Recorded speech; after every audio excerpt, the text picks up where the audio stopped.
Over the last few months, leaders in the community that I represent have come to me asking for help and asking for guidance.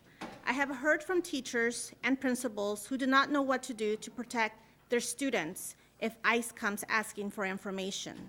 I have heard from city employees and local elected officials who want to know what they can do to make people feel safe. And I have heard from our immigrant communities and their allies asking what it is we are doing to protect their families, friends, and neighbors. The district that I represent is among the most diverse in our state. In Woodburn alone, over 60% of the population and nearly 4 out of every 5 students in the Woodburn School District identifies as Latino. Because of this, President Trump's increased immigration enforcement efforts personally impact a huge portion of the community I represent. Nearly everyone has a family member, a friend, a loved one who is living in constant fear of deportation. This culture of fear has meant that children in my district are afraid to go to school. It has meant that community members have been frightened to go out shopping or eating at restaurants, impacting small business owners downtown. It has meant that Woodburn is not recognizable as the vibrant and joyful town it once was only months ago. One small step that we can take as a state to support diverse communities like Woodburn and North Salem and alleviate this fear is to pass House Bill 3464 by providing guidance to our public bodies and prohibiting the sharing of personal information not required to be shared by the state or federal law, by our schools, cities, counties, and other public bodies. We can help end this fear. In March, the Attorney General and I both received a letter from the Mayor of Woodburn. She called on us to step up and help her city. This is a portion of what she wrote.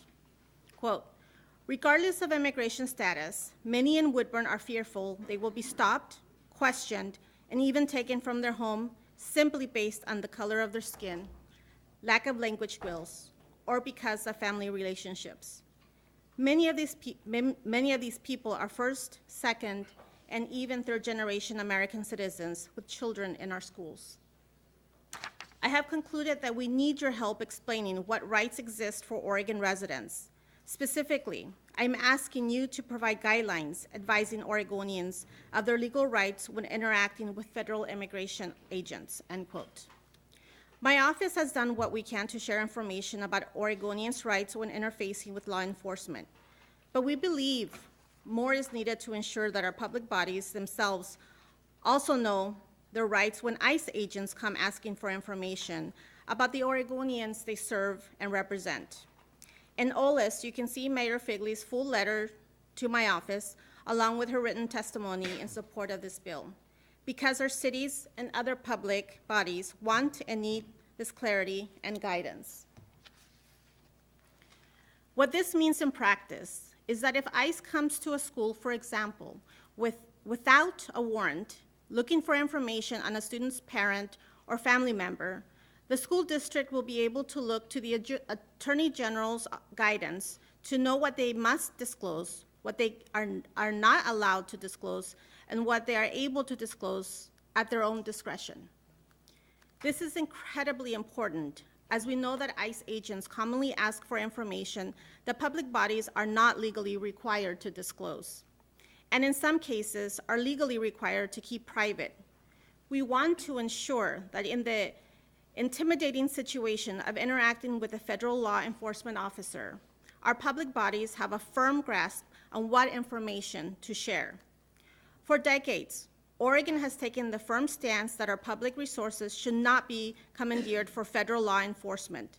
This bill simply protects our public bodies from federal overreach, and ensure that our resources and public bodies remain focused on the work before them. Thank you, and I urge your support. Hernandez.